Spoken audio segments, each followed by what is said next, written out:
Selling lies and buying time, killing people next in line. Lower classes, social slime, they don't matter. Genocide, sick from water, sick from air. Making money, they don't care. Caesar shit, force of air. Fuck them back, it's only for they war. They shoot, they kill, they massacre, rape. They burn the kids, no one makes countries. Laugh to your face, fight and die. Cause God forgives.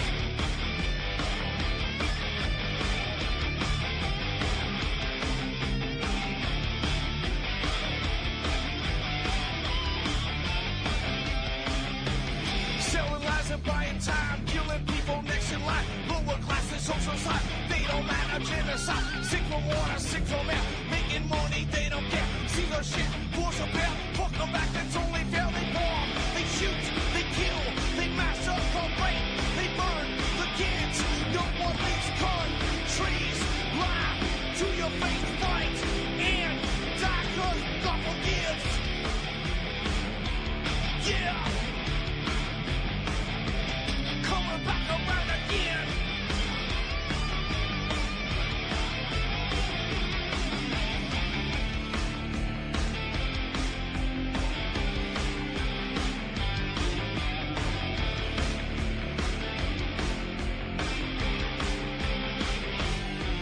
Yeah.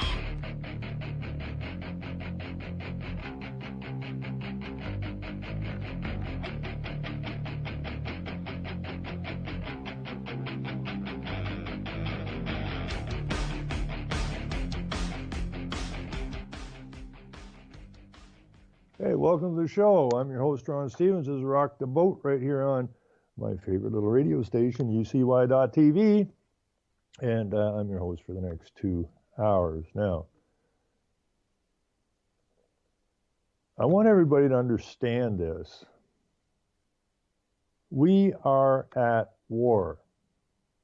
Okay? This is not a bunch of dick-ass politicians giving people a hard time and screwing things around, and they're not incompetent. They know exactly what the hell they're up to. And they have declared war upon the men, women, and children of this nation we call Canada. As I've said for a very long time, it is a spiritual, psychological war. And they've played it for decades and decades and decades. And it's time that the good men, women, and children of this nation get it. It's time to wake up to the reality that we are at war. War has been declared upon us by those we somehow believe are there to serve us. We've always been their servants. We are servants, we are citizens, which is the same meaning as subject, and we are the subjects of which they feed off of. The politics. The ticks have been sucking on our backs since the beginning of this nation. Our forefathers left their nations to get the ticks off their freaking backs and start a new life in a new land. But the ticks followed them. They crawled back up on their backs and have been feeding on them ever since. But the war was declared a long time ago. The First World War, the Depression before it, put a lot of people out of work who had to feed their families. This is all laid out. It's their war room that they use. How are we going to do what we wish to do? Well, the first thing you want to do is cause economic harm. And people are having a hard time. They're struggling. So you kick up a war. Now there's employment. And a lot of killing. They did that for the First World War, right after the Fed was created. And these evil, evil men made a lot of money while the good men and women from both sides of these things are killing each other. Kill off the strongest, the brightest.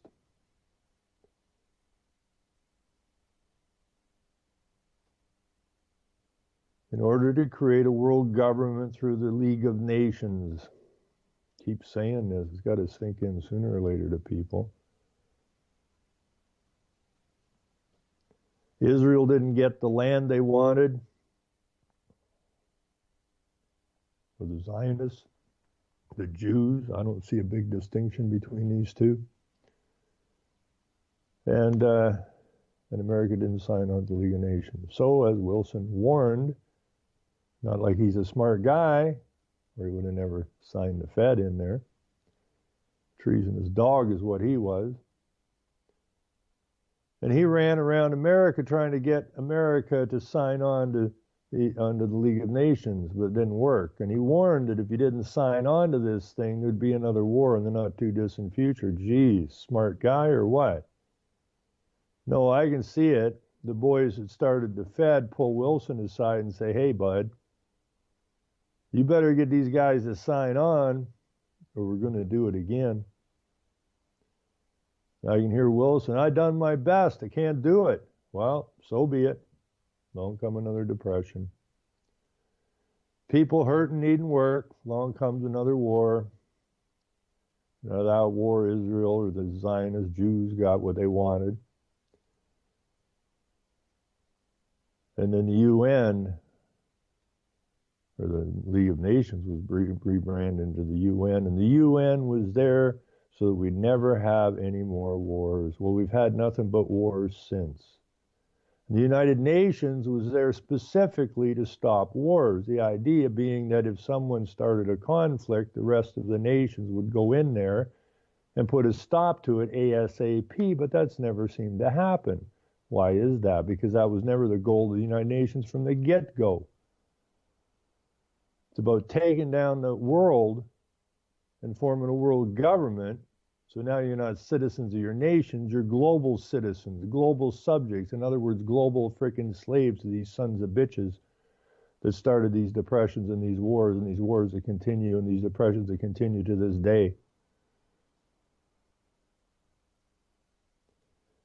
So instead of doing what they said they were going to do and stop any conflicts, what have they done? They've taken over your health, they've taken over your education, they've taken over your food systems, they've taken over the monetary systems, they've taken over all the systems. And your so-called leaders are the little puppets to do the bidding of these evil, evil men. And therefore, it is a war.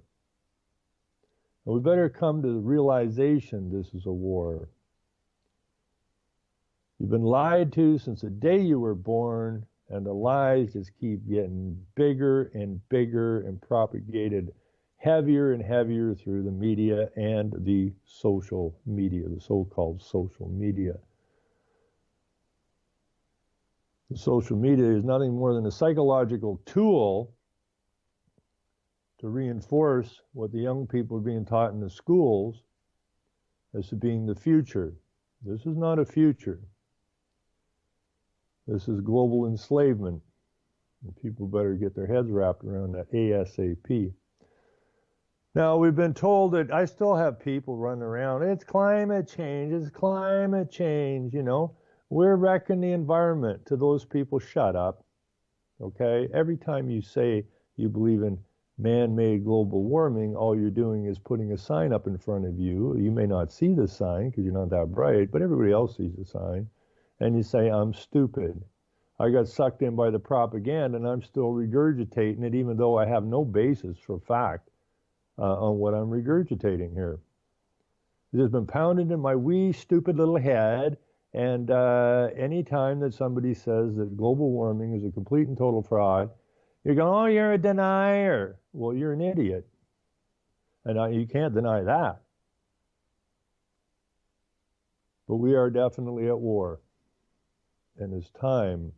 And the sad part is, who all's our enemy? Well, those you voted for are your enemy. Your police departments are your enemy. Your military is your enemy. Why? Because they took an oath to serve the corporation, not you. The sad part is you pay for your subjection. You pay the wages of these people who are hired specifically to keep you down. These are not your brothers and sisters. These are your enemies. And people say, well, you can't call the local police an enemy. I just did. Now, we don't need them as our enemies because they, like us, are also slaves. Unlike us, they took an oath. They took an oath. And by taking that oath, it makes them not responsible. Makes us responsible. Of course, that's upside down, but then so is the world. But they are not responsible. A cop can go out and beat the living shit out of an old woman in a wheelchair and walk away, maybe get some desk time for 6 months, but he ain't going to lose his paycheck.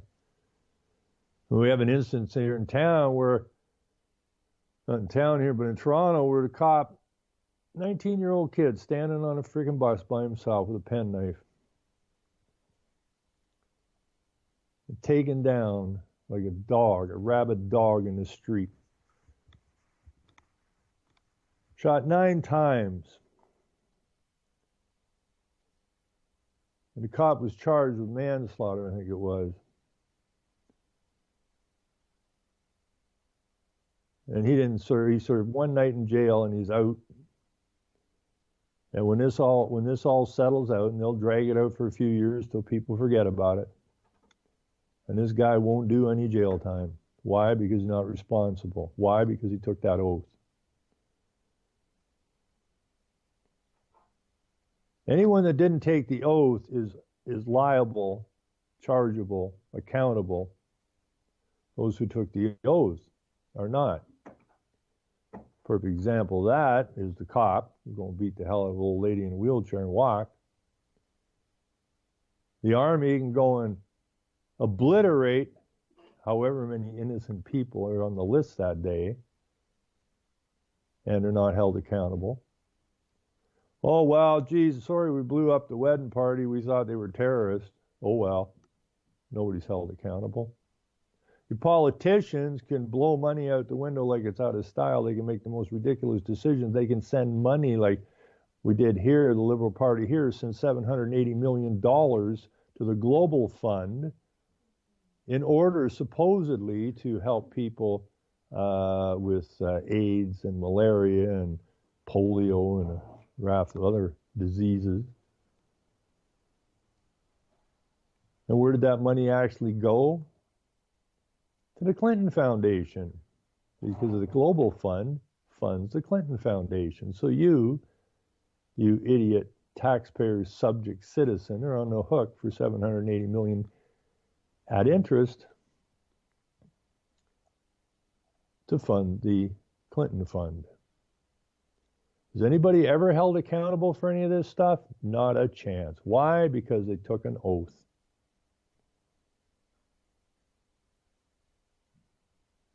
Now, I'm just going to go through a bit of stuff here this morning. I'm going to start with one of my subjects that just makes me want to puke because people are so damn stupid. Here are the records for my town for high and low temperatures for today. In 1873, the record low for this day was 27.8 degrees below zero Celsius. That was in 1873. 3 years later, in 1876, the temperature was 10.6 above zero in 3-year span in the 1800s. Well, that must be man-made global warming. Look how fast that went up in just 3 years. In just 3 years, the low was 27 below and the high was 10.6. Oh my God, the planet's going to end. Not a chance. Not a freaking chance. I don't know who said it any better. We have, if I can dig this thing out of, God, I keep a lot of links open. And I keep shutting them down, and they just keep coming at me. But here we have Goebbels. But the most true thing that was ever said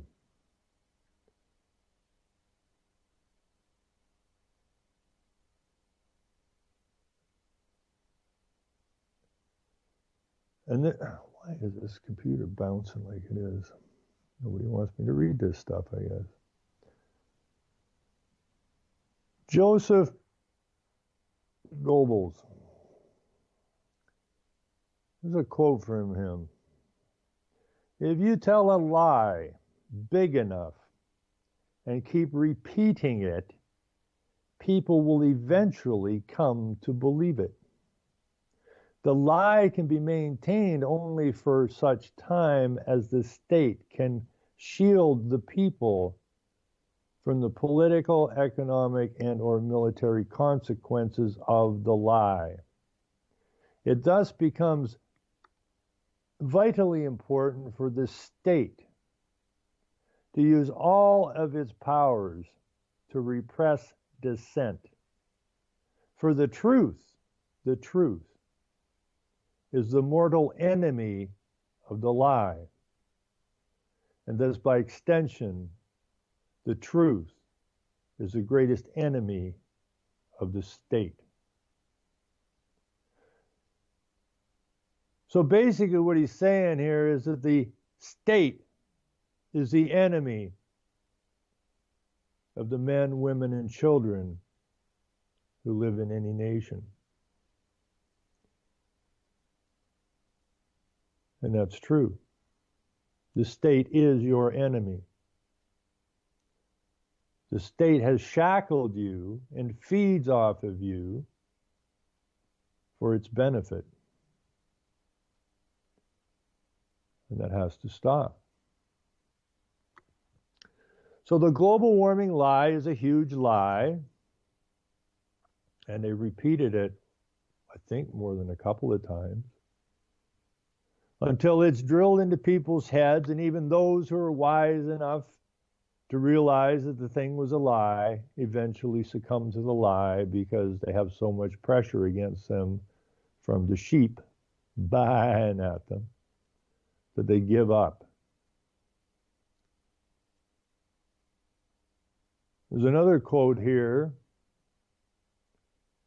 These quotes you'll find on my blog, CanadianTruths.wordpress.com. A nation can survive its fools and even the ambitious, but it cannot survive treason from within. An enemy at the gates is less formidable, for he is known and he carries his banners openly, but the traitor moves among those within the gates freely, his sly whispers rustling through all the alleys, heard in the very halls of government itself. For the traitor appears not traitor, he speaks in the accent familiar to his victims, and he wears their face and their garments, and he appeals to the baseness that lies deep in the hearts of all men. He rots the soul of a nation. He works secretly and unknown in the night to undermine the pillars of a city. He infects the body politic so it can no longer resist. A murderer is less to be feared. And that's Cicero from 42 BC. So this isn't new news, people. It's not new. This is not something that just popped up.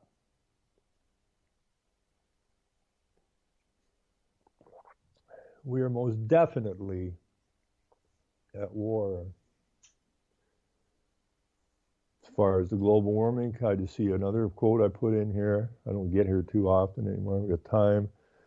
But IPCC official Otmar Edenhofer, speaking in November of 2010, that's quite some time ago now, advised that, quote, one has to free oneself from the illusion that international climate policy is environmental policy. Instead, climate change policy is about how we redistribute de facto the world's wealth. From 2010 to today in the West, you can understand what's going on. There's been money fired out of your pockets because you're the surety for the debt. The politicians don't give a damn. They're trying to implement the program, which is the global program. The sad part is we're stupid enough to be paying for our own demise. You ask people, why do you keep paying all these taxes and that when they're using that money to undermine your nation and take us down? And you'll get stupid remarks. Well, I don't like Trudeau. I didn't vote for him. We should have had Harper. Wait a minute. Harper was the guy that stood at the podium in 2010 again, stating specifically that this meeting, this G20 meeting, where men and women are being beat up and caged and kettled to show the force that they will bring upon you to put down any dissident.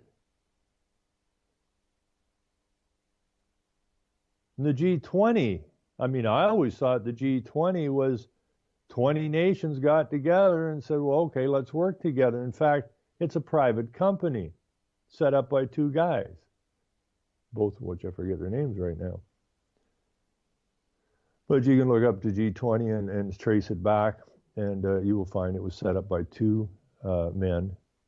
And this is what was going on. It had nothing to do with nations. But at that meeting, Harper said that this, referring to the G20 meeting in Toronto in 2010, this is a loss of national sovereignty.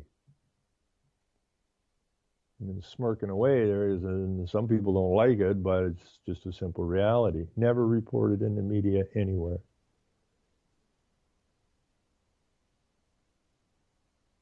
So this right-left stuff that people yammer on about, put that to sleep, please. They blame the liberals, the leftists, for bringing us Agenda 21, but in both the United States and Canada, Agenda 21 was signed on by, in both sides. In America, a Republican, and in Canada, a Conservative. So there's no difference as far as leftism goes between the right and the left. They're all global puppets.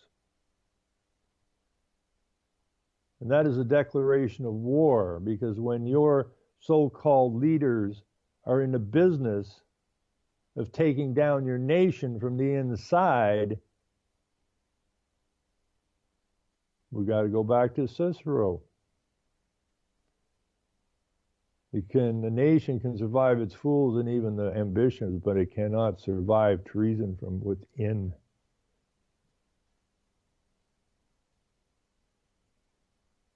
And that is what is in our face today. Absolute 100% treason from within. Now, a lot of people are pretty happy, particularly the right, which is really left, that Donald Trump is going to fix this. Well, Donald Trump is tied at the hip of Israel. So he ain't going to fix it for you. Okay? It's just about confusion. Now, he wants to get out of the UN. Well, the UN and Israel came out of the same body of people. The same masterminds behind this. There's a little bit of bait and switch going on here. If Trump was true to the people of America, he would saw himself loose immediately from Israel and the UN. But he's not doing that. So somebody's got a hook in him somewhere. On the upside, though, he wants to stop the migrants, power to him. He wants to build a wall, power to him. He wants to get back to manufacturing what the nation needs, power to him. These are all things that make a nation. So hopefully, we can get enough people inspired to say, yeah, it's time to take back our nation. Now, who's trying to take us down? Well, the internationalists.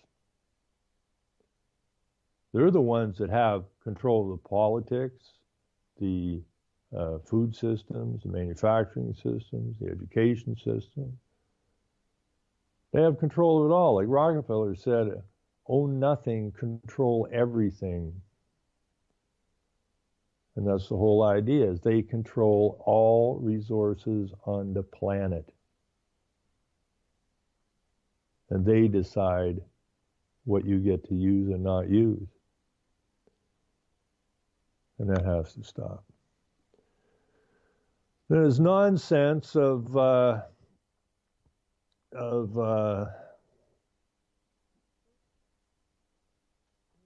is that? I got sent this today. Let's go here first.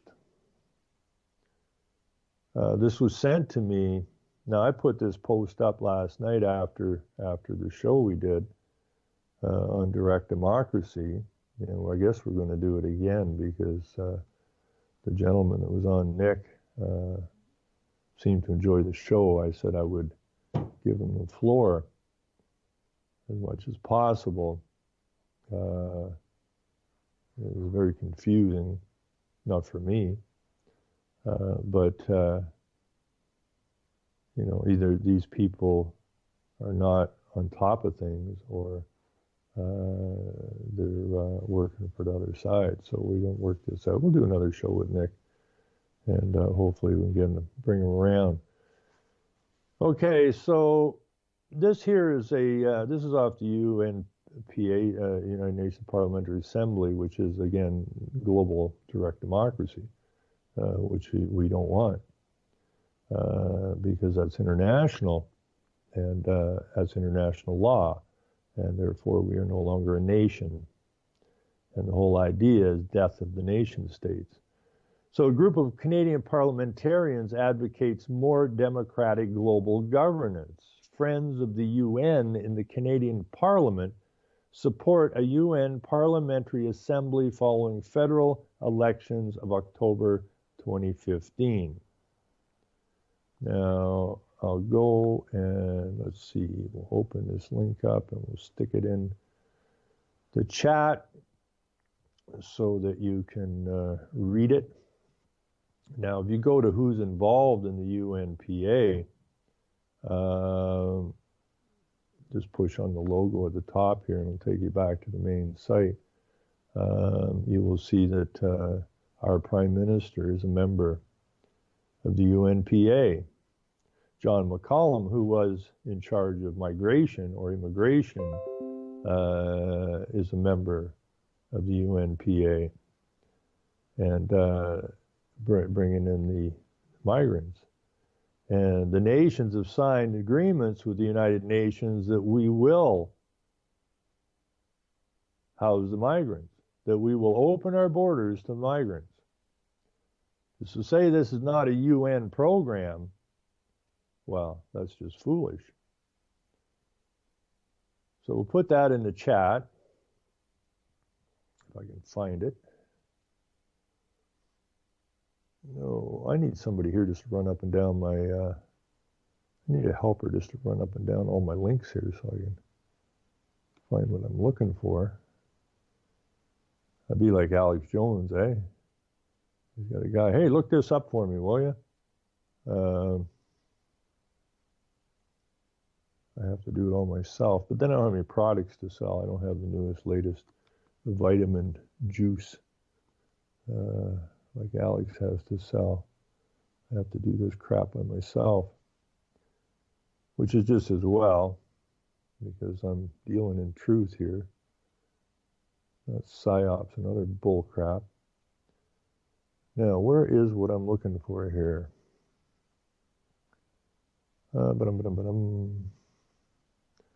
Okay.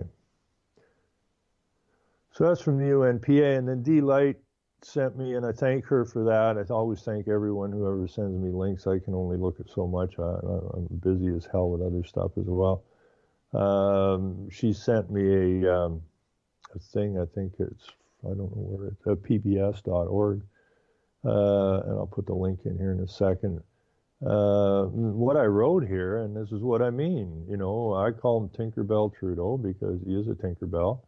And in brackets, I put bum boy for the UN globalist, which he is. Needs to be jailed or put in a psych ward where he can get the mental health care he requires. In doing so, he will not be in a position to cause any future harm to the men, women, and children of this nation. And the headline here is Trudeau says Canada will take refugees banned by the U.S. Canadian Prime Minister Justin Trudeau has a message for refugees rejected by U.S. President Donald Trump. Canada will take you. Now, I'll stick this in here, and you can read that as well.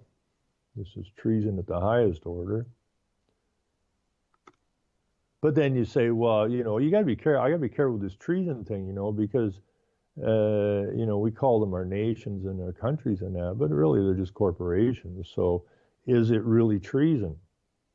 I don't know that we can even use the word treason in this case, because this is just simply the CEO of the corporation known as Canada, period. And so as the CEO, I suppose he has the authority to do what the hell he wants in order to steer the corporation to where it needs to get steered to according to his bosses.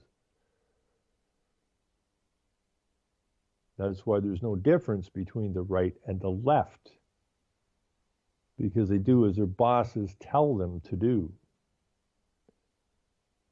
And the media is corporate media. So the media you get, the stories you get, are there for the benefit of the corporation and the agendas that they are putting forward. So you don't have any media, and you don't have a government. So is it really treason? Well, I think it is, because we were led to believe this was our nation. We were led to believe that these people were our servants. So we've been lied to since the beginning. And possession is 90% of the law, and it is us, the men, women, and children, whose feet are on this nation's property, or not property, land. And possession is 90% of the law, and therefore we possess this place we call Canada, not the politicians. We've got to come to terms with that. These people are crazy, and their job is to destroy us, I guess, and they're doing a hell of a good job on that. So I haven't even read this one yet. It was late last night, didn't get to bed till 4 in the morning.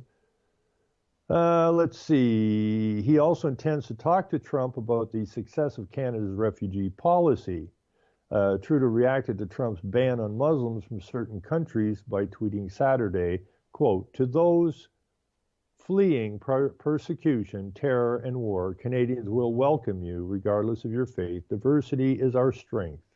Welcome to Canada," unquote.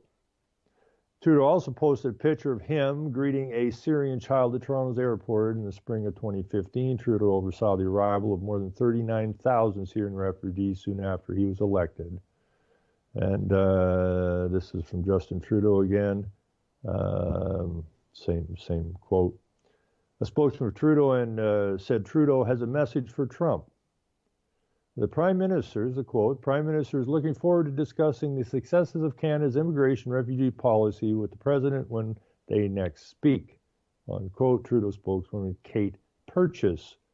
Now, I think Kate Purchase, if I'm not mistaken, was involved in the renewable energy, the hydro takedown. It was one of the purchases anyways. I'll have to go check that out again. And if you want to check it out, which purchase it is, maybe it could be your husband, who knows, but it's not a regular name, a name I hear very often, Purchase. But if you look up the Ontario Energy scam on my blog through the blog search engine, you will come across a whole slew of emails regarding the sell-off, takedown, screw over of Ontario Hydro, and that name Purchase comes up in those emails. Trudeau is expected to visit the White House soon. The Prime Minister has refrained from criticizing Trump to avoid offending the new president. More than 75% of Canada's exports go to the U.S. Toronto Mayor John Tory also weighed in, noting that the city is the most diverse in the world. In the friggin' world. Now, I met John Tory once when I ran the 2-7 election, the provincial election, and this boy is a total idiot. Total and complete fool. Now, I see the papers here. We're going to put the toll roads, which came long before Tory showed up. It was way back in Smitherman's day. And you can see the beginnings of the toll road idea, which is a UN idea, on my blog again. So this little puppet, the most diverse in the world. Yes, it is, probably. There's 120 some different languages spoken in Toronto, which makes it a mess. Okay, this city will not survive itself. It will implode here, or it will be completely taken over. And I don't want to sound like a white racist, because I ain't. There's nothing racist about me. I just say what I mean and mean what I say, and if you don't like it, well, then walk away. But the fact of the matter is that our country is being destroyed from the inside. Our futures are being destroyed by idiots like John Tory. I mean, how does a guy like John Tory, who ran in the 2007 election as a conservative, end up as the mayor of Toronto? These people don't go away. These are little puppets they put on the shelf, and they haul them back out when they need them. Most diverse in the world. If you look up the word diverse or diversity, you will find the word evil. Okay, here's a quote from Tory. We understand that as Canadians, we are almost all immigrants. You got to cut that shit out. And that no one should be excluded on the basis of their ethnicity or nationality, Tory said in his statement. Problem is this mass migration is a plan. Okay, who the hell bombed these countries into oblivion, and for what reason? Mass migration. Not any mass migration, but Muslim mass migration, which is the opposite of what our countries were supposed to be built on, was the Christian faith. And they are absolute opposites of one another. But like I said before, they took the Lord's Prayer, and I don't care what you believe. I'm just saying how it is. These nations were built on Christian law and Christian faith. And when they took the Lord's Prayer out of the schools, out of the legislatures, out of local councils, they left a void. All voids must be filled, or left a vacuum. And what are they filling with it? They're filling with Islam. So these people are complete a-holes, dangerous, and these people that we pay, who people think are there to serve us, are in the process of taking us down, just like Cicero said. Anyways, Trump signed a sweeping executive order Friday that he billed as a necessary step to stop radical Islamic terrorists from coming to the U.S.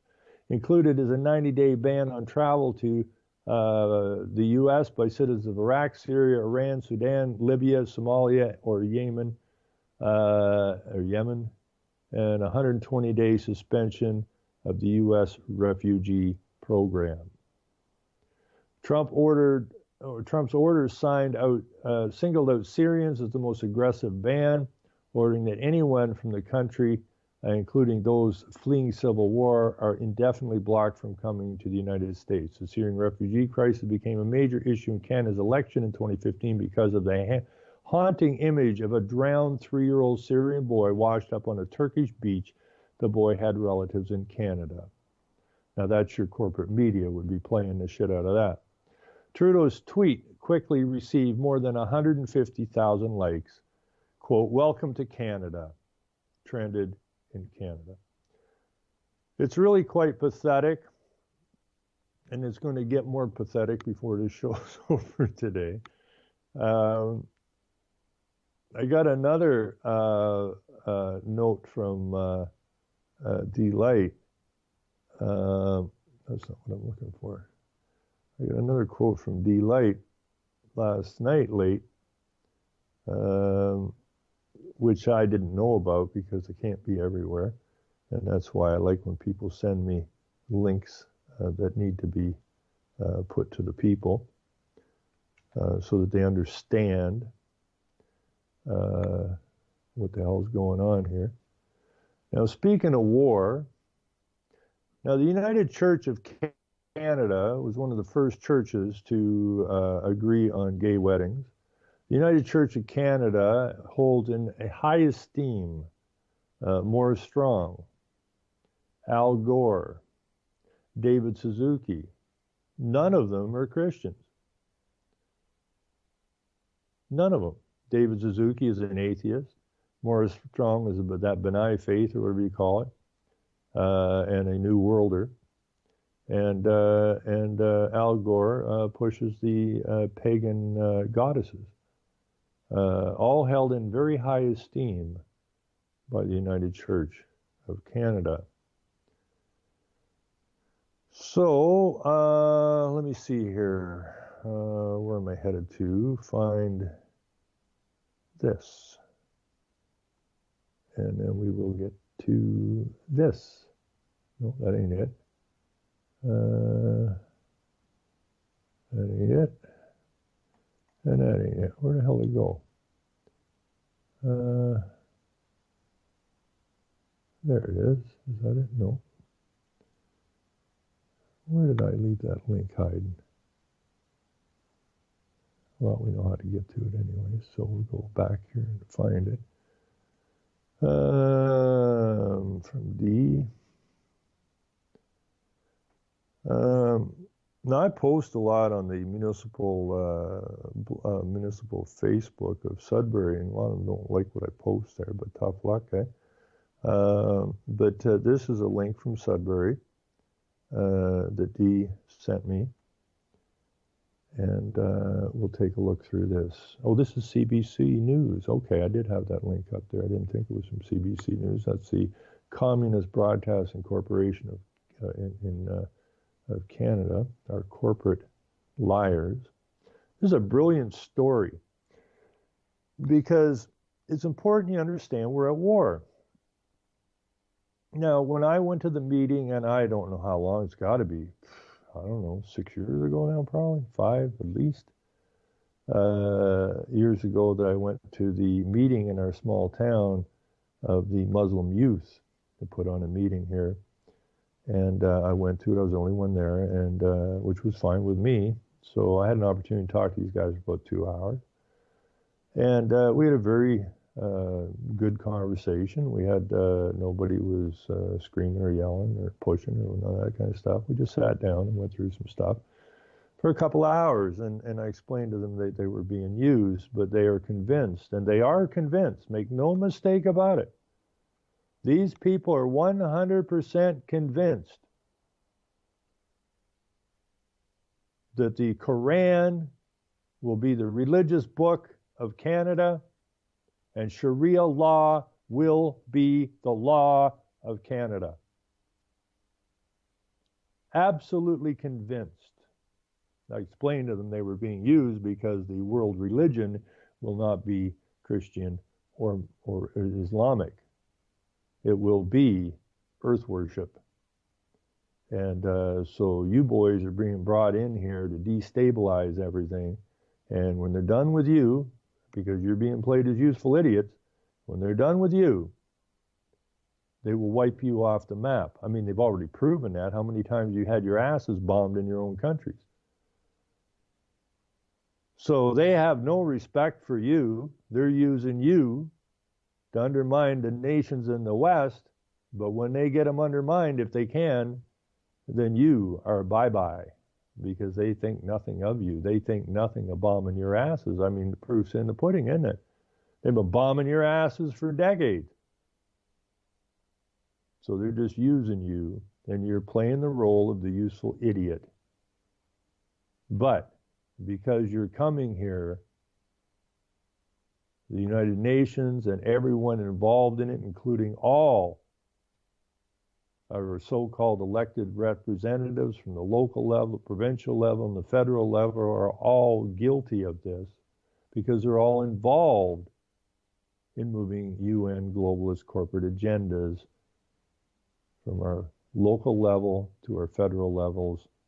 And we are handing all of the power of these nations in the West to that body of evil sons of bitches who created the United Nations and all the bodies that are attached to it. Anyways, the story here is Sudbury. You know, when I saw this link this morning, it wasn't long before the show, and I saw this link and I popped it up. You know, at first I went, whoa, and then I kind of smiled because I said, well, all right, that's not that big a freak because one would expect this. Sudbury United Church transforms, are you ready for this? Little drum roll, folks. The Sudbury United Church transforms itself into a mosque. Growing Muslim faith community in Sudbury to use soon-to-be closed St. Paul's United Church. The Sudbury Church is set to close this month and then reopen as the city's second mosque. The president of the Northern Muslim Association said St. Paul's United Church won't need much work to become a mosque. It's a big, wide-open space, said Abu Bakar Sembo. All we need basically are clean carpets. The association currently sees 120 people at Friday prayers in a tiny room at the south end. That's in addition to the mosque in New Sudbury, which Sambo said is often crowded. The Muslim population is just growing, and there is a need of having another place of worship, he said. Because of the university, there are a lot of Muslim families settling within the southwest part of the city, so that creates a good balance. St. Paul's United in Sudbury West End once needed to hold 2 services a day, but now only has 30 parishioners. Reverend Stuart Walker said it's sad to see the end of the church, but he's thrilled it will continue to be a place of worship. How freaking United Churchy is that? Right? A place of worship as they worship for the demise of our nation, the religion that built it, or faith. I don't like to use the word religion. So I think this is Reverend Stuart Walker in this quote. And as a quote, God will continue to be praised here, he said. It's going to be a place where lives will continue to be touched and transformed. And I think that's a wonderful thing, says the Reverend Stuart Walker. The final service at St. Paul's will be held at the end of this month. Then after the building sale closes in November, it would begin its new life as a mosque. And that's from CBC. Now, this is the same CBC that cracked up after the Lord's Prayer was removed from the public. At that same time period, as CBC fires up a sitcom called Little Mosque on the Prairie. Okay? And feed this crap to these idiots who call this place home to soften them up for the impending influx of the Muslim migrants. Oh, they're really nice people. I used to always watch Little Mosque on the Prairie. They're really nice people, you know. It's unfortunate they got the shit bombed out of them. These people never ask who bombed the shit out of them, why they bombed the shit out of them, and why are we rolling over like this? Now, yeah, it's a growing population. Now, actually, Duck sent me a video from the United Nations. Video. There's a whole freaking slew of them. And each one is a story about Syrians or Muslims, if I can dig that out. Where? Let's see.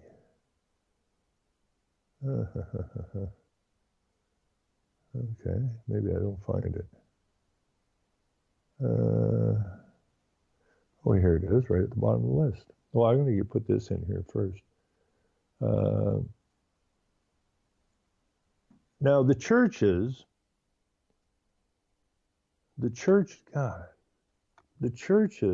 have been involved in this takedown from within. This is what kills me. I mean, my mother goes to church every Sunday and try to explain to her. And I've had chats with her preacher, her pastor of the Lighthouse Baptist Church, and try to explain to her that this guy is a player. And he's a player because it's a corporate church. All the churches are corporate churches. So they're state churches. And they do the bidding of the state, plain and simple. And their job is to schmooze you people into believing things that aren't good for your nation. Oh, no, he's a really nice man. He's a lying piece of garbage is what he is. But hey, keep repeating a big lie. Now, where is what I'm looking for this time? I apologize for this. I'm running up and down this list of links here. Here it is. So this is from, and again, thank you to Dee for sending me this. Now, I went to all of the churches, when back in 2006, I got involved in trying to push the windmills out of here before they got here. And every church I went to gave me the cold shoulder, bad cold shoulder. All I was looking for was a room to use for meetings, to inform people, to educate people on what the hell is taking place and what this renewable energy thing actually meant. And in fact was an absolute and complete fraud. Now, I couldn't get a church. It was ugly. And I knew a lot of these preachers. But we ain't getting nowhere with them. And then I was at a wind meeting there one time, and they have a whole slew of young, I don't know, 15 to 18-year-old church members, all dressed in pure white shirts. They're espousing the benefits of renewable energy at these windmill meetings. So why would the church be doing this? Well, because they sold their soul like everybody else. But that goes back again.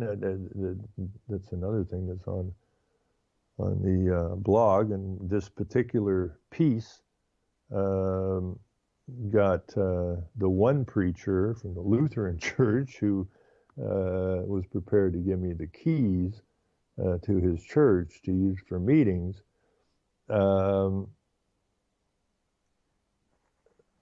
When I gave him this particular document, when I got back to him a month later, or 3 weeks later or whatever,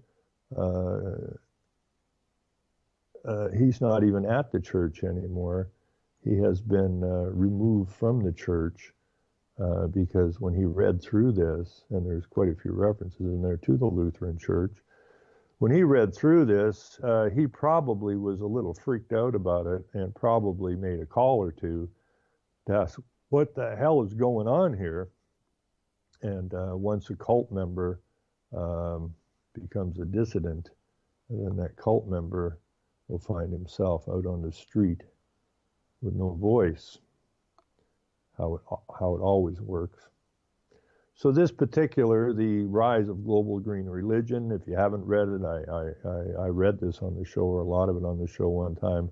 I really do recommend it, if you haven't read it, to read through it. And this was a takedown in the 60s.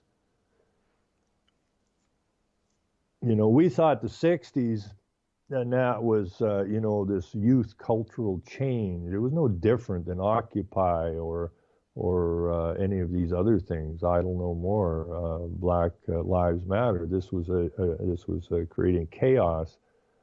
They knew exactly what they were doing when we went from Perry Como to the Beatles kind of thing. They knew exactly what they had set up.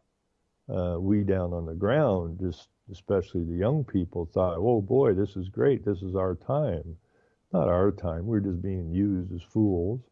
And if you look at the history, you know that. So this takedown of the churches took place at about the same time. And it was a cultural revolution. And anytime you got the word revolution in it, you know, the Jews are involved in it. And this is a Jewish takedown of the planet that continues today. And I'm still looking for, I do believe, and I'm going to stick with it till I'm proven wrong, from what I've had the time to investigate so far, is the Muslim movement is really the Jewish movement. They're just the foot soldiers for the Jewish movement. If you go back and you look at the Soviet Union, it's called a union, like the European Union and the Asian Union and the North American Union. And these are all unions. And where did it come from? It came from the Jews who took down Russia, the Jews who financed it, the Jews who started the wars, the Jews who financed that, the Jews. You know, if I can find a letter from Winston Churchill, I'm going to read it today if I can find it here.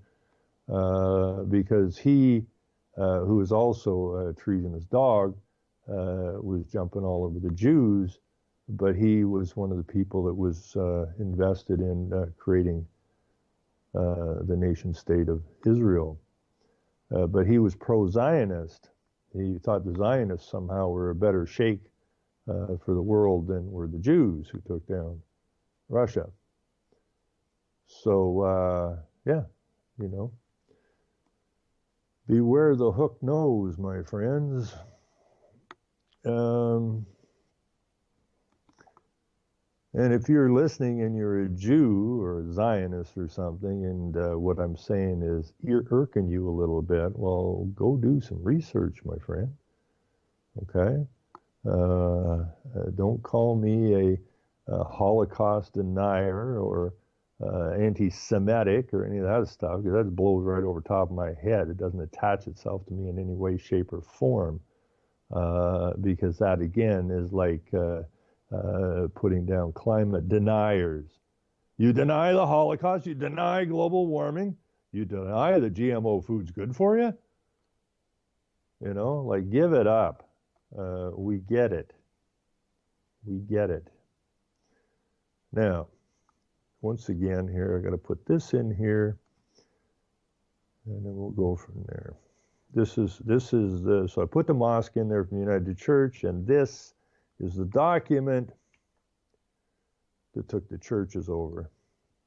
And that's straight out of the United Nations. And Al Gore's in there, I think, and Morris Strong's in that document, and I think Rockefeller's in the document. Everybody's in that damn document. Complete and total takedown from the inside. And it's no different than actually, this document is basically the takedown of the churches, or the coercion of the churches, is basically the same thing as Agenda 21, realistically. It comes out of the same camps. They never tell you what to do, right? They never tell you what to do. That way they can be at arm's length, right? Well, we didn't tell you to do that. We just made some suggestions, right? And I wish if I had time to get back into the Rockefeller Foundation and get back to where I was with how they operate with these suggestions.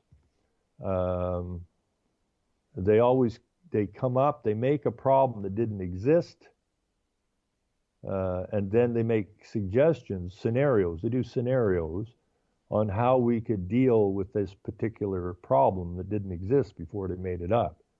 And so they'll run that out all over the place. And so, this place may try this scenario, and this place might try this scenario. And then if they get one to hook, then it'll be in the media. This country saw the need for and implemented this, and it'll be one of those scenarios. And then if another country does a different scenario, but it's all connected to the same fake problem. Fake news, fake problems, same crap. Okay, where was I? Oh, I'd like to see if I can find that damn thing no. Oh, I know what I was looking for. Let me put this in here right away. This video that Duck sent me, this isn't the one he sent me, I don't think. But it's one of many. It's the same story. Canada backed by sponsors, Syrian refugees start over. Now, there's videos here. All you have to look for is the title underneath of the title, which is the United Nations High Commission for Refugees. And so here we have another one, refugees in Canada from far and wide, common ground. I think that might be the one that Duck sent me. And then as we go down, or as you go through these, you will find much more of these things. And we have them from Citizenship and Immigration here as well. And so you should go through. And here's one from Brazil. A door opens for Syrian refugees from the United Nations High Commission, and so on and so forth. There's a whole slew of these things. And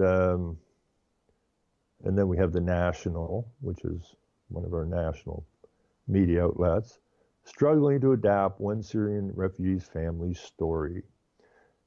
Canada, Haney's story, the United Nations High Commissioner for Refugees. And I invite you to go through these things, because what this reminds me of is they have a story. These are all really nice stories of people who sponsored these refugees these migrants. We have the Hutter rights sponsoring. We have church people sponsoring. We have other people who are not really affiliated with anything sponsoring.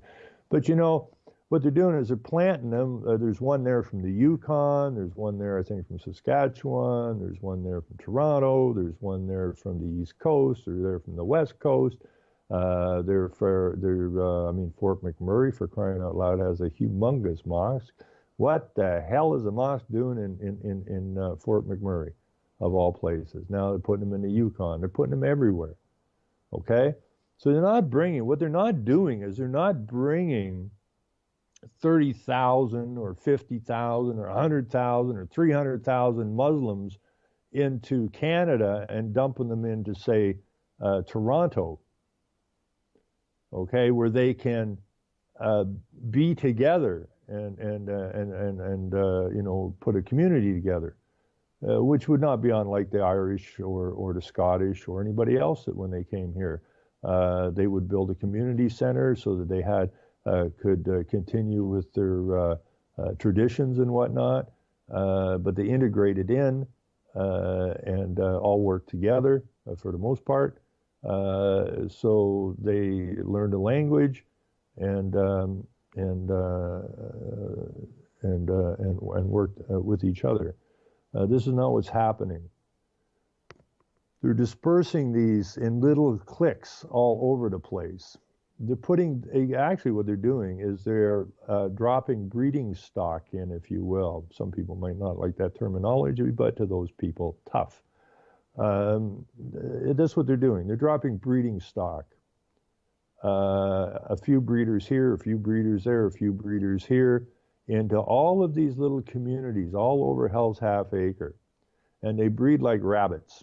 We don't breed at all here anymore. We're below replacement value. They, on the other hand, breed a lot. And so when they put them into, it's just like that story in Sudbury, the population is growing. Well, of course it's growing because you breed like friggin' rabbits. Now, why is it we're not supposed to breed? Because it's hard on the environment. Well, wait a minute. If it's hard on the environment, all big lies, the big lie, right? Always the big lie. And it's in all the population thing was in all the magazines, and all the news. We won't have a good life if we have more than max 2 children. Okay, and then they came out with all the stories. You know how much it costs to raise a kid? Like $80 gazillion. So by the time they're 18, so why do that? Why don't you enjoy your life and forget spending all this money on a little rat? And convince the people, and that the population, ever-growing population, was hard on the environment. Well, wait a minute. If that be the case, why are we bringing all these happy breeders in here? Why? To breed, that's why.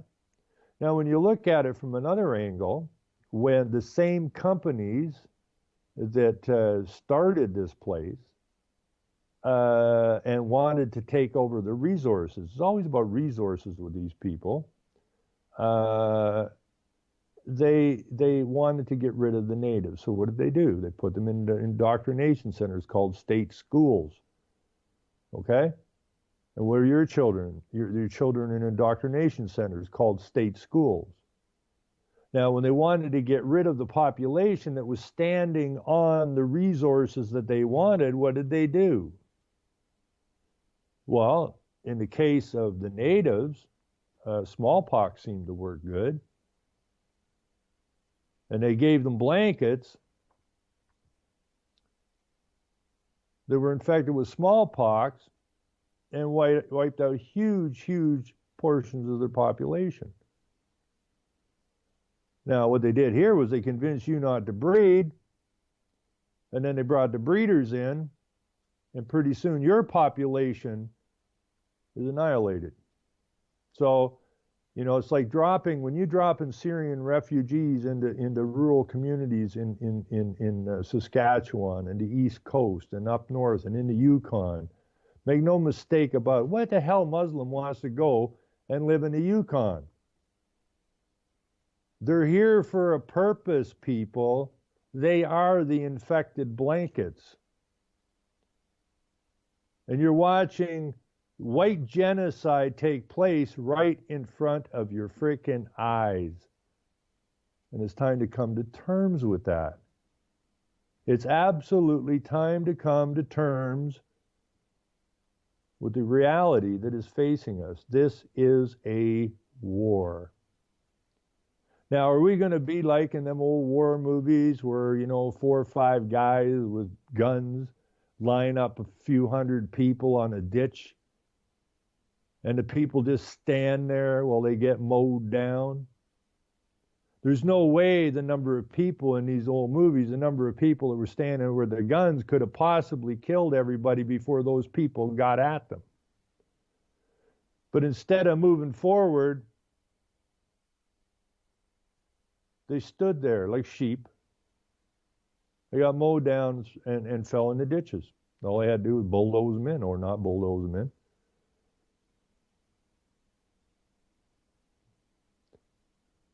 Now, our population's going to have to make a move here, because we're standing on the edge of the ditch. Now, again, I'm not into violence, although I will defend myself and my family.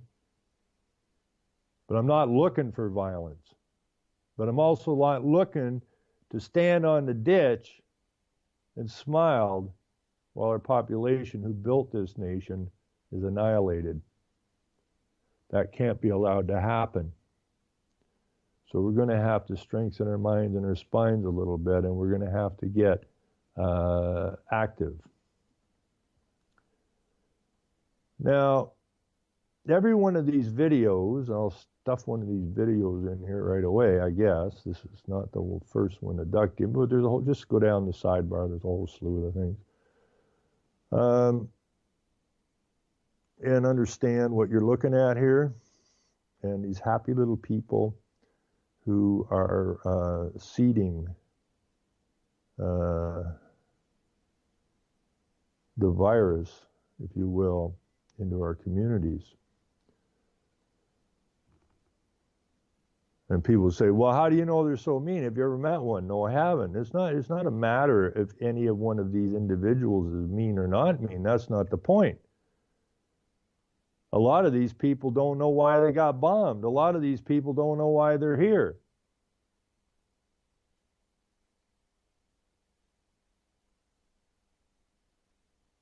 But the boys in charge of it know exactly what the hell's going on.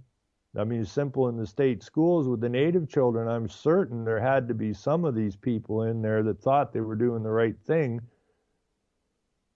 trying to help these Native children learn English and that, not realizing that they were genociding an entire population. Those in control knew exactly what the hell they were doing. I mean, if you go talk to a cop or something and they say, you realize that you're destroying your own nation, that's going to go right over their heads. They don't know. That's why we need a massive knowledge movement to clue these clowns in to what the hell's going on. Refugees get everything handed to them while the citizens get nothing, says Road Dog. Or is it Road Dogging? Well, yeah, because you're what use are you? You're the slave. They've been feeding off you. They've taken everything from you they can possibly take. You've been basically used up. You are of no use to them anymore because there's nothing left to take from you. So, we bring in the foot soldiers and we house them, we feed them, we put money in their pockets because they have a purpose. And that's to take you down. That's why they're getting and you're not getting. You don't have a purpose anymore. You're done. You've been used up. You're being replaced.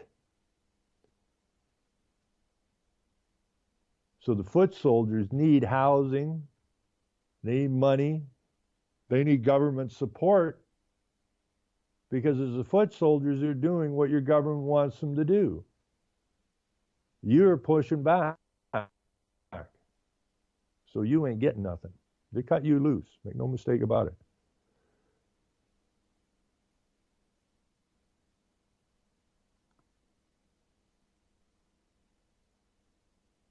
Yeah, it really kills me that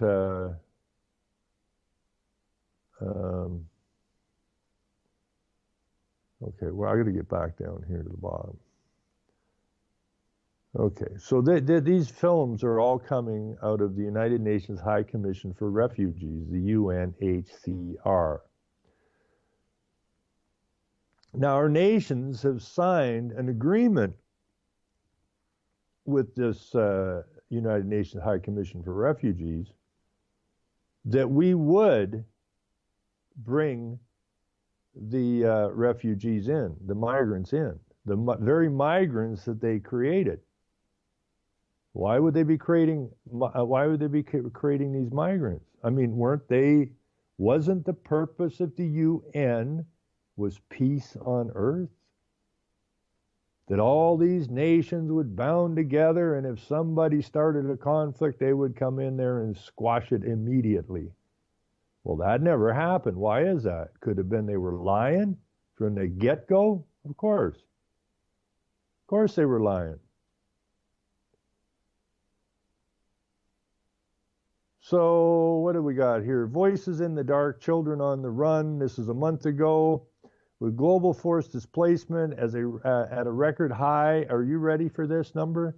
65.3 million, the number of unaccompanied and separated children seeking refugees is also growing dramatically. Some 112,000 asylum claims by unaccompanied and separated children were logged worldwide in 2015, the highest number recorded since the commission began. collecting such data in 2006. Okay, so they've been working at this, making migrants in order. That's all they are, is the foot soldiers. They are the foot soldiers. Where were all these other countries, members of the United Nations, when Iraq and Afghanistan and Syria and any other Libya were being run over? Where were these UN peacekeepers? They weren't, because they're involved in it. Now, I don't know who Ben Stiller is here, but as a UN supporter, Ben Stiller, I think he's an actor or something in it, visits Syrian refugees in Jordan, and he'll give us a tear-jerk story about that. This is about the end of the white race. There's no other way to put it. This is the end of the white race if we do not stand up ASAP. And what do we got here for discussion in this thing?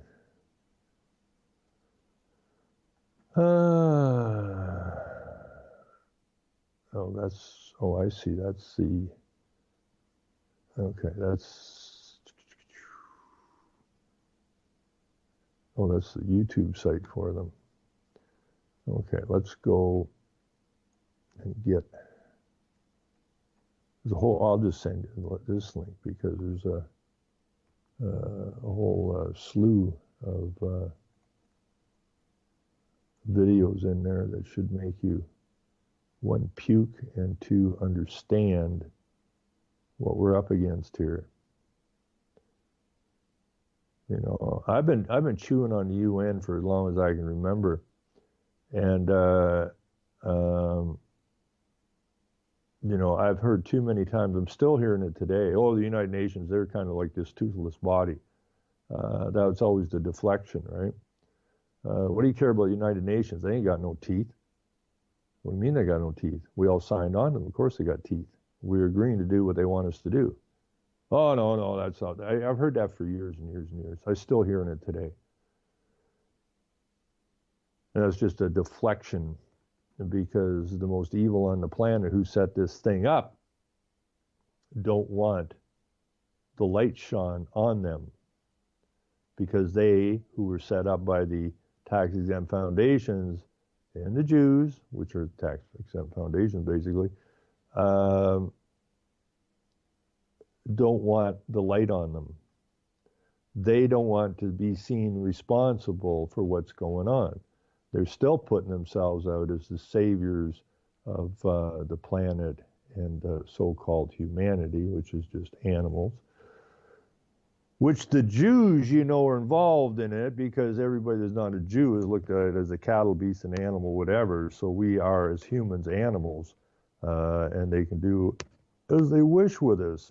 And we're there to serve them, and that's kind of obvious, because none of our political serves us. We all serve it. So here's figures at a glance. Let's see. Forcibly displaced people worldwide, 65.3 million. Refugees, 21.3 million. Stateless people, 10 million. Refugees resettled, 107,100.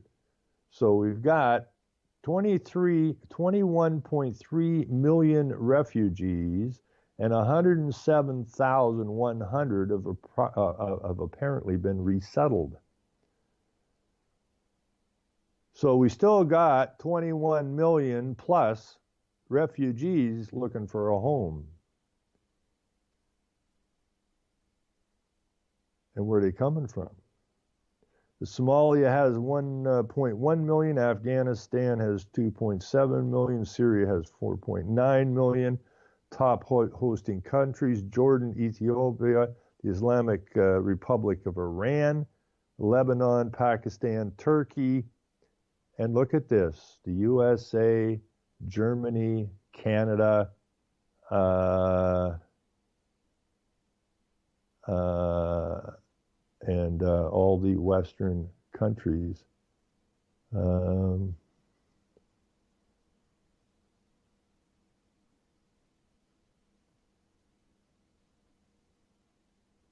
it says that these people here, and I don't see any mention of this. We are funded almost entirely by voluntary contribution, with 86% coming from governments and the European Union. So the European Union is funding the influx of migrants, the foot soldiers, the blanket bearers into the West. We are now witnessing the highest levels of displacement on record, says the UN Refugee Agency. An unprecedented 65.3 million people around the world have been forced from home. Among them are nearly 21.3 million refugees, over half of whom are under the age of 18. There are also 10 million stateless people who have been denied a nationality, access to basic rights such as education, healthcare, employment, and freedom of movement. Just keep chucking along with that UN agenda all the time. In a world where nearly 34,000 people are forcibly displaced every single day as a result of conflict or persecution, our work at the UNHCR is more important than ever before. And who displaced these people? The people who started the UN. And now we get to start up the United Nations Refugee Agency to look after the refugees that we purposely created, so that we can send them to the West and annihilate their populations. How we gather our data. Full-time statisticians in the UNHCR's Field Information and Coordination section track the number of people forced to flee, so that when a major displacement crisis erupts, we are able to predict how many people need help, how much help they need, and how many staff we must deploy. And they didn't write this in here, and how much money we're going to pull out of your pockets into our pockets, of which is never going to get to the people anyways. All you had to do was look at all the help that went to Haiti. We have global trends and global appeal reports, staff figures, financial figures, stats, more figures, data, yada, yada, yada. So a lot of people don't know about this site, so we'll stick it in, and hopefully you have a little time they do advocacy work, cash-based interventions, education, environment, disasters, and climate change, livelihoods, public health, shelter, asylum and migration, coordinating assistance, ending statelessness, innovation, protection, safeguarding individuals, and solutions. That's what they do. So what we do, asylum and migration. Well, let's go take a quick boo at this and see what they do. Asylum and migration, expert staff within our Geneva base, that would be Switzerland. That's where direct democracy they're pushing. This is the same Switzerland that never got bombed in the wars because it declared itself neutral. So why wouldn't Afghanistan and Iraq and Syria and all these places just stand up and say, oh, excuse us, we're neutral? Why? Because Switzerland's a huge player in all of this stuff. Anyways, expert staff within our Geneva-based Asylum and Migration Unit work hard to address the many challenges that we encounter, helping regional teams to implement refugee protection measures and providing legal and policy advice to the operations. The unit also identifies emerging trends and developments which affect people of concern and contributes to initiatives aimed at remedying existing protection gaps. It also represents the UNHCR at international migration forums. In 2016, our Asylum and Migration Unit is dedicated to protecting those involved in mixed migratory movements and at sea. It will also work to protect the displaced from trafficking as well as other forms of violence and abuse. Well, I think bombing their countries was a bit of violence and abuse, and you didn't protect them from that, which was the core function of the United Nations. when it was formed. So you didn't do your job, boys. They have a 10-point plan here to fix this all up. I'm going to have to go through this when I get time, and I'm going to encourage everyone to take a look at this, because there's probably some information, and there's probably a lot of heads up stuff in here. Conference of meetings, donors. I don't know who donates to this. So let's take a quick boo. Let's see if we see anything. USD. That is okay. USA. What is that? 1.5 billion, is it? European Union, Germany, Canada, United Kingdom, Sweden, Norway, Netherlands, and Denmark. Geez, that's pretty interesting, eh? These are the donors. These are the donors, top government donors. And where are all these migrants coming to? Jesus, the donor countries? So your money has been taken out of your pocket, sent to the UN as donations so that they can send these migrants, of which they created, to your country. Now, does that actually sound reasonable? Now, there are these non-government organizations. I always love these pricks. What do we got here? We got a list of these guys or what? It doesn't say. 900 partners. Maintain strategic partnerships with more than 900 partners, including non-governmental organizations, NGOs, governmental institutions, and United Nations agencies. We entrust about 40% of our annual expenditure to partners for undertaking programs or projects to provide protection and solution to people forced to flee. Yada, yada, yada. Principles of partnership. Okay, screw that noise for a minute. Partnerships. In the early 1990s, launched the Partnership and Action Initiative to frame cooperation between the organization as partners and improve the working relationship at regional and national levels. In 2012, a similar initiative was conducted on a smaller scale. The High Commissioner's structured dialogue with NGOs and IFRC and partners, including Interaction. Yeah, everybody needs to go through this thing. And understand what they're looking at here.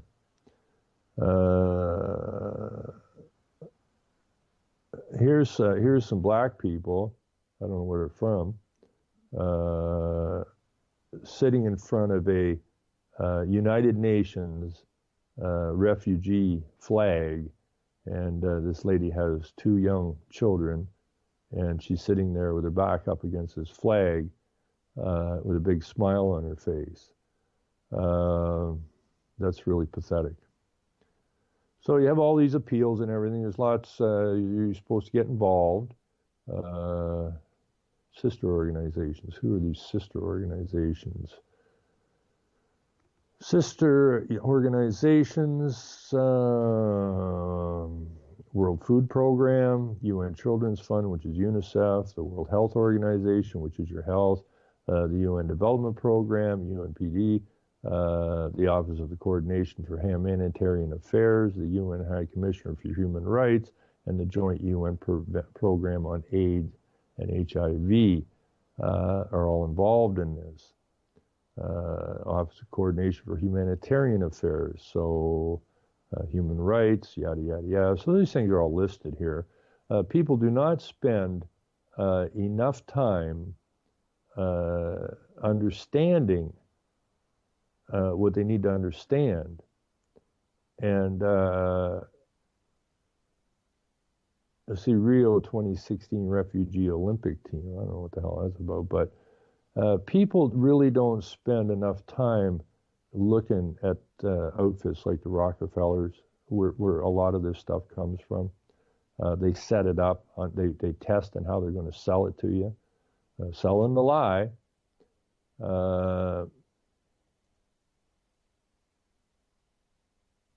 It's absolutely horrendous that these people have been bombed into oblivion, but it's equally bad that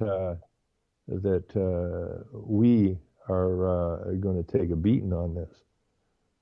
All set up, all closely coordinated by all of these agencies. And do I feel bad for the migrants? Do I feel bad for these people that bombed into Bolivia? And absolutely. Do I care about these people? Absolutely. Why do I not want them in my country? Simple. Because they are the foot soldiers being used to take down our nations, is why I don't want them here. I don't have anything in particular against any of them in particular. I've never met them. I mean, the Muslims I was talking to at that youth Muslim meeting I went to, we had a wonderful talk, but they, again, are another group of people who have been sucked in by the big lie. Now, I'm almost absolutely convinced that Islam was created by the Jews. If I look at their kosher meat and their halal meat, they're basically done the same way. If I look at their idea that they can rape and kill those that aren't Muslim and those that aren't Jewish, it runs the same gambit. It's the same lie. They needed massive foot soldiers, so they built themselves an army. And they called it the Muslim Brotherhood, I guess. And the Brotherhood's coming to a neighborhood near you if we don't put our foot down. And we better get to that really quickly. Now, if anybody has anything they want to discuss on any of this stuff or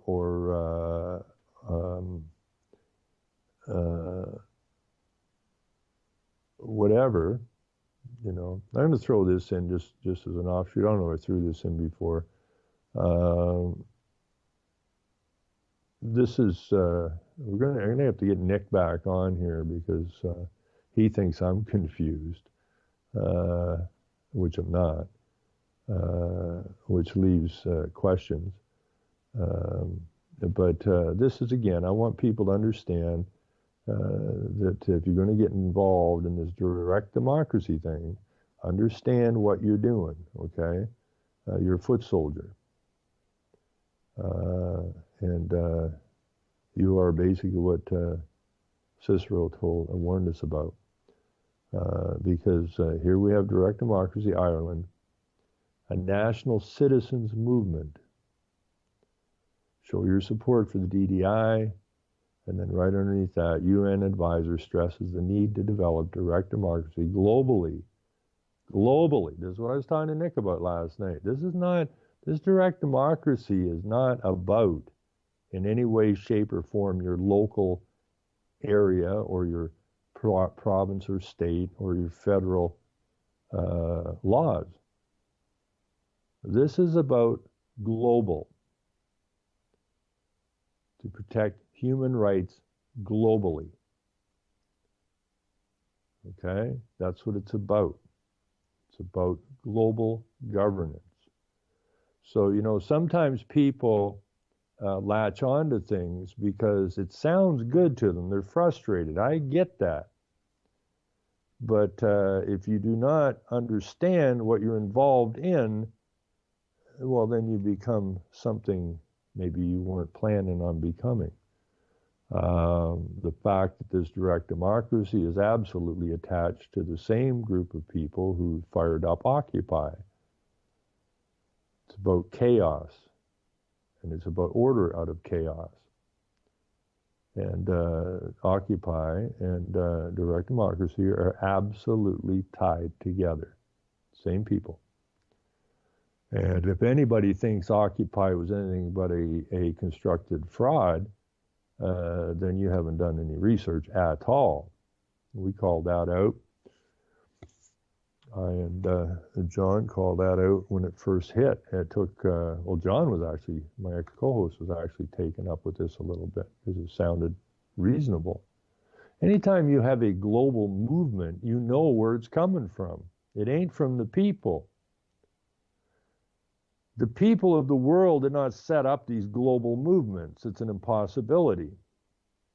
These things were all structured way ahead of time and released upon the world like another virus.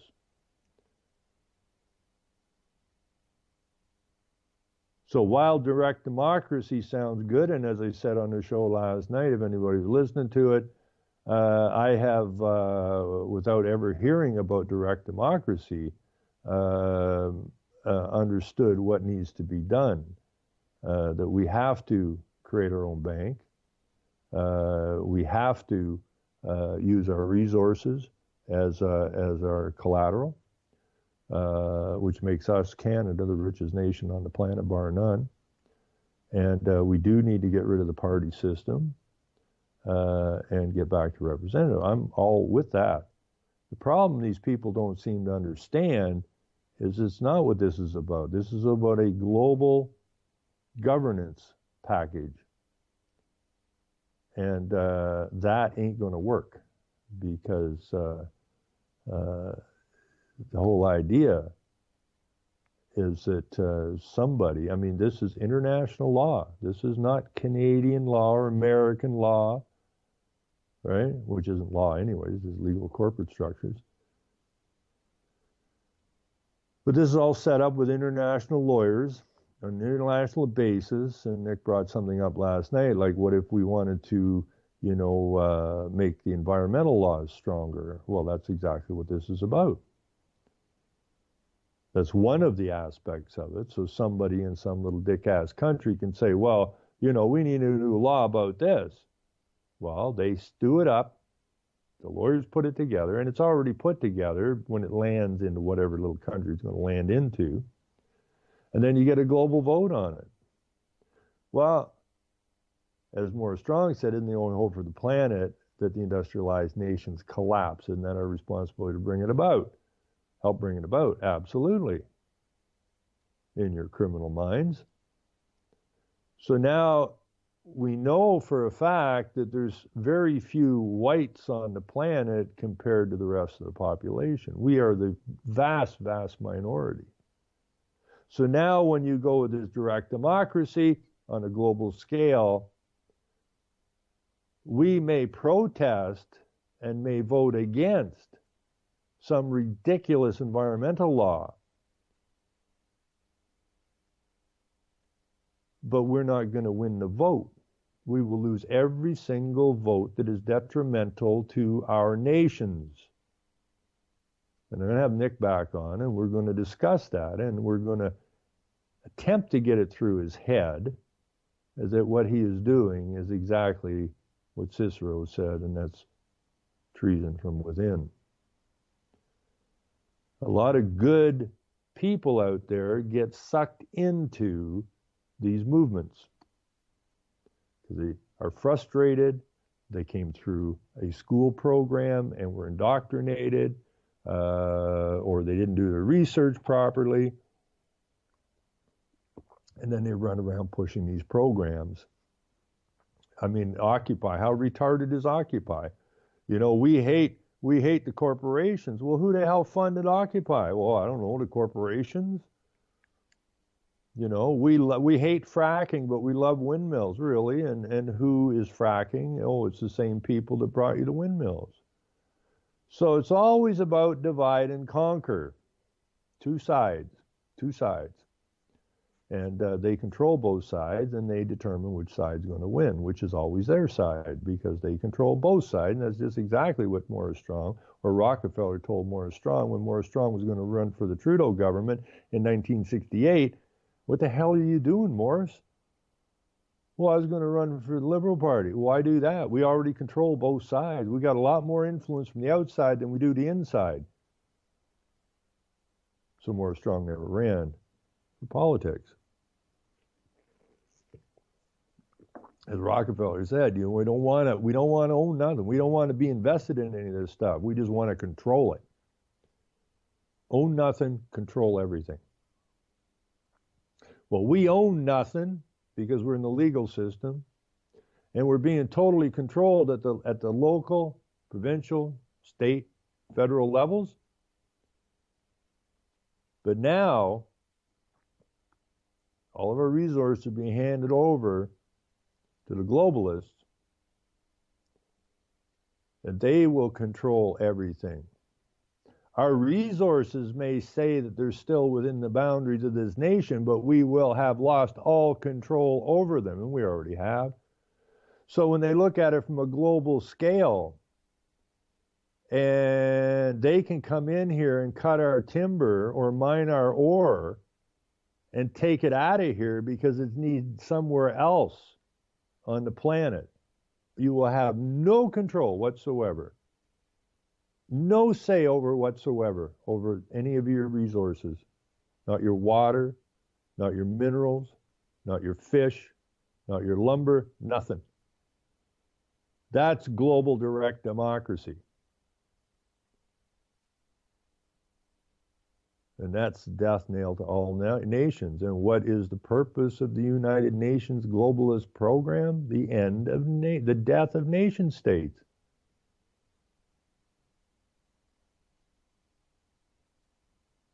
So we got to get our act together here. Now, somebody just dropped a link in here. I'm going to go look at it. What do we got? The latest news. I don't even know what this is. Latest news. What is this? The latest news. Bring you the latest news. Oh, here we go. World. Watch it. Oh, we are anonymous. Who put this in there? We're anonymous. For all those that don't know, go hit the link. There's Mr. Anonymous, and over there we have Anonymous's logo, and we have the UN wreath, okay? Right? Mr. Anonymous is an agent, a fictional news source for the United Nations and the globalists. Period. So whatever Anonymous has to say, take it with a grain of salt, because it is it's a cartoon character. I mean, they've got everybody into cartoons, fictional characters, and so on and so forth. And this is just one more. A nice green hue around the guy. Okay, that's your environment. And there's your logo. And there's your circle for the earth.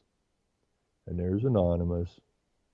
And this is an agent for a fictional cartoon character spewing out this shit. I mean, he spewed out all the Occupy stuff. We will not forget, or whatever he said. I don't remember. I never paid that much attention to this dick once I figured out who he was. And he moves the movements. He's a mouthpiece for the youth who like cartoon fictional characters, because that's what they're brought up on. They can relate to this kind of character. But make no mistake. Make no mistake at all. Anonymous is one of the agent mouthpieces for the United Nations. So I don't know what he's saying in this video, and nor do I care. And I'm just making that aware. It's the same as Wikipedia. It takes very little effort to figure out that Julian Assange is an agent.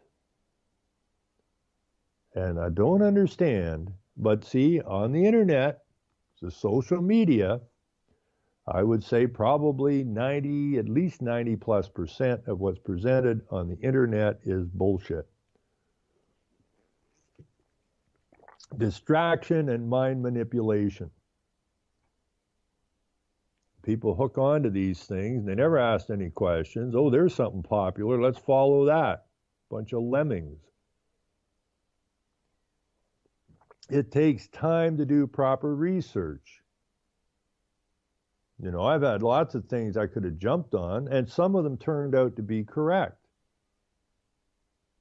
But I never followed any of this stuff ever until I personally had done my due diligence and my research. And that goes back to my grade 6 or 7 teacher who stood in front of the class and said, never, ever, ever believe anything you read, see, or hear until you personally, not Jimmy told me or Susan said or this or that. Screw that noise. Until you personally verify the information. Because if you fail to do so, you open your mind to accepting all manner of propaganda and outright lies as truth. And there is a huge problem that we have with this internet social media nonsense. Most of it is bullshit. Most of it is manipulated. Most of it is used to gather up the sheep. And we got to stop being sheep. It takes time. But once you get good at it, you can do a hell of a pile of research real quick once you understand what the hell you're doing and how to get to what you're looking for fast. You know, if you people still watch TV out there and you see a newscaster talking about some expert said something, oh, well, the expert said it. Well, okay, leave your TV on for all I care. But when you hear this kind of crap, you get that name and you research that name that they're spewing off as this expert or that expert or whatever. You get that name and you trace it. And then you start attaching that name to whatever you can, and you will finally get the story, because the story's behind what comes out of the mouthpiece on the TV.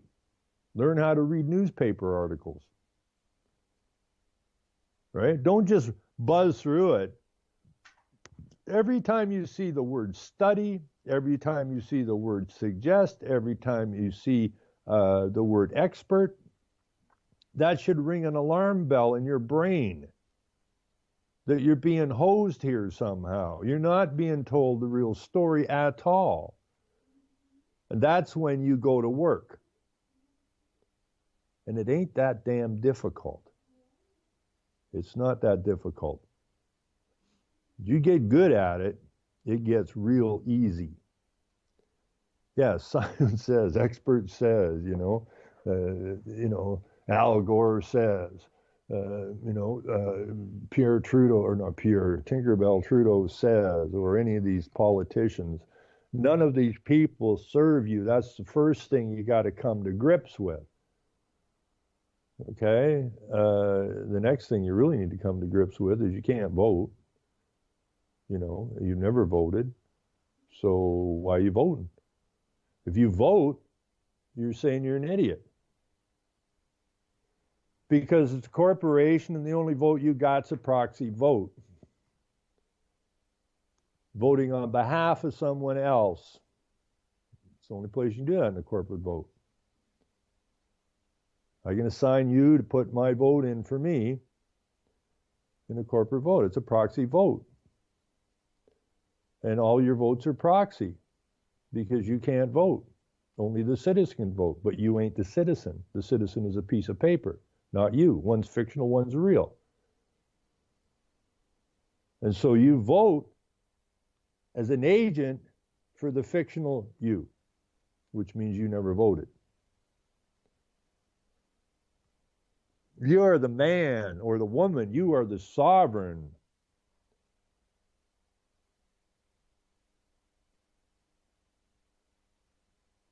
It's the very same. I'm going to find that and put it in the chat one of these days. I hope I'll put it on my blog maybe. Maybe I have it there. I'm going to go look. I don't think it's there, but maybe it is. Who knows? Because it's something that people really need to understand, and that is the Roman slave law. I think that if people would read the Roman slave law, then you would understand who you are. You're not there. I didn't get it. Let me see here. Okay, let me see if I can find it. Because it's a very important book, really. It explains your citizenship. Is what it does. And, you are a Roman slave. All roads lead to Rome. Always have. We've got to break that. If I can, I may not. This may take me some time to find this book again.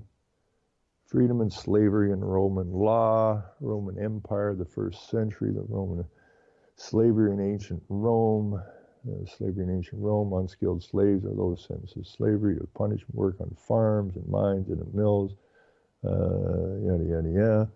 There is a book, though, that I had called, I'm sure it was Roman Slave Law. I'll have to look it up, but I do want, I'll put it up on my blog, I guess, when I dig it out again. But this is exactly what you are. You are still a slave. A citizen is a slave. I'm not a subject, I'm a citizen. Same thing, look it up. The meanings are identical. They just rebranded it. They just keep rebranding things and bringing you to where they want to be. And we pay the price for it all the time. You know, in Roman slave law, the slave was not liable. Okay? The slave was treated as a child.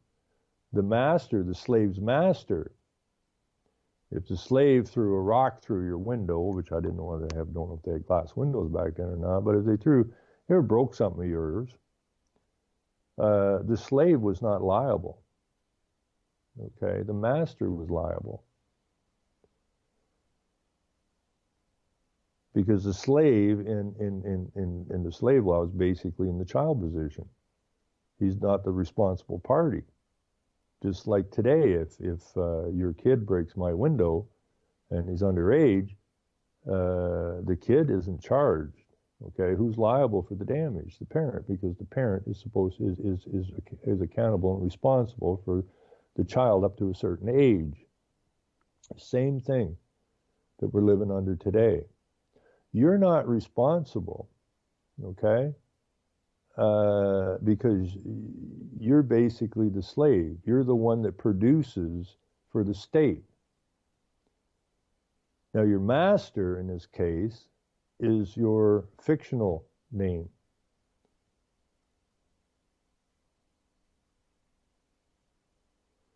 So when you go to court, you think you're in court, but they can't bring you to court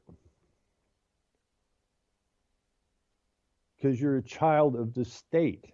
Therefore, the state is responsible for the child. And that's the way it was supposed to be. Only they switched it around and you made you responsible. But in reality, you're not responsible. Okay? The fictional character is the one that's charged. It's the corporate entity. And the corporation can only do anything to the corporation. They have no authority over you whatsoever. You know, we go back to the Queen. I've said this so many times. Or Elizabeth, the woman, the flesh and blood woman, while separate from the Queen, which is a corporate fictional entity, while Elizabeth and the Queen are separate, they're also indivisible. And that's what they did to you. The flesh and blood is separate from the corporate fictional entity they created for you. They are most definitely separate. They have nothing whatsoever to do with one another. One is real and one is a fraud. But while they are separate, they are also indivisible. So when they drag the corporate paper to court, which can't come to court by itself, if you're separate, you're separate. And if you're indivisible, you're indivisible. You can't be both. That's an absolute impossibility. Therefore, you know, the lawyers made that shit up.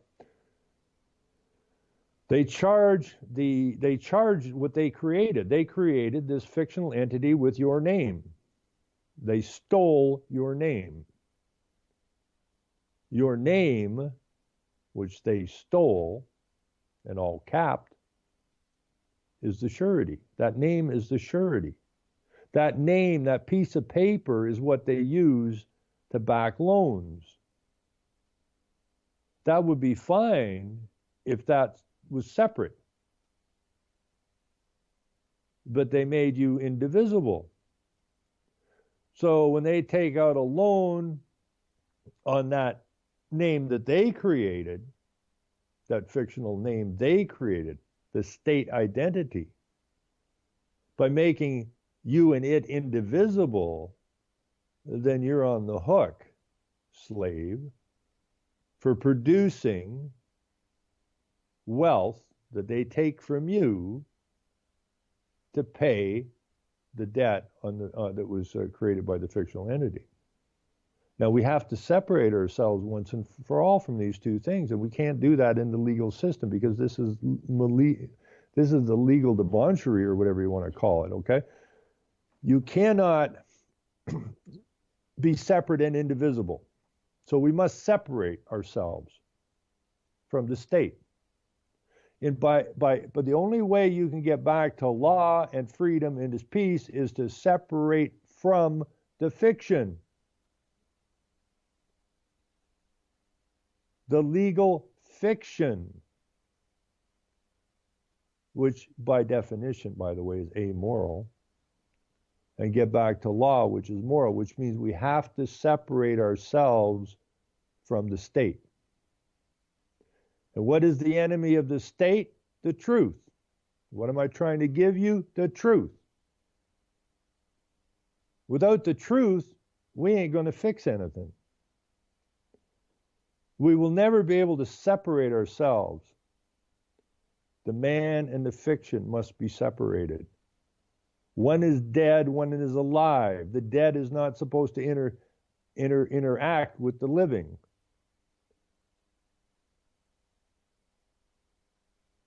So they make you separate and indivisible. And that has to change. We have to get the ticks off our backs. We are not dogs. We're not cattle beasts. And we are not slaves. We are flesh and blood, living, real men and women. And we better start acting as such. Because if we can't bring ourselves to be what we're supposed to be, then we will continue to be what we've always been. And I ain't really up for that one. So we live in the most interesting times that we could ever hope to live in. So don't get depressed about it. Get happy about it. Enjoy this. This is the time that we can change things back the way they're supposed to be, the way they started out before the lawyers brought us the legal system. It's been slavery ever since. So I ain't got much else to say today, except that we need to sharpen up. We need to start holding these feet to the fire. I keep saying that. I mean, when the building inspector showed up 3 months after we're on the job on the main street, which I've been waiting for him to show up since we started the project, but they bucked me a few times and they didn't do well. And so this time I just said, you know, I ain't getting a permit. I don't need a permit. And if you want to fight me, but you won't win. And I give her a few examples of when they came at me in the past. In each case, they were the ones that laid down. Why? Because I stood up. At the end of these shoving matches, somebody's going to give up. The problem with the men and women is they already gave up before they ever get around to pushing back. That's because they're weak in mind and weak in spine, and they don't understand what the hell's actually taking place here. And I hear music. I want to thank everybody for tuning in. Hope it didn't bore anybody. I hope some information or some link in there will give you positive thought. And we will be back for Tuesday night at 7 o'clock. Run at this. So everybody have yourselves a great Sunday afternoon. And remember, on deck, 3 o'clock, Hal. Take care, everybody. We're out of here. No more leaves, countries, lie to your face, fight and die.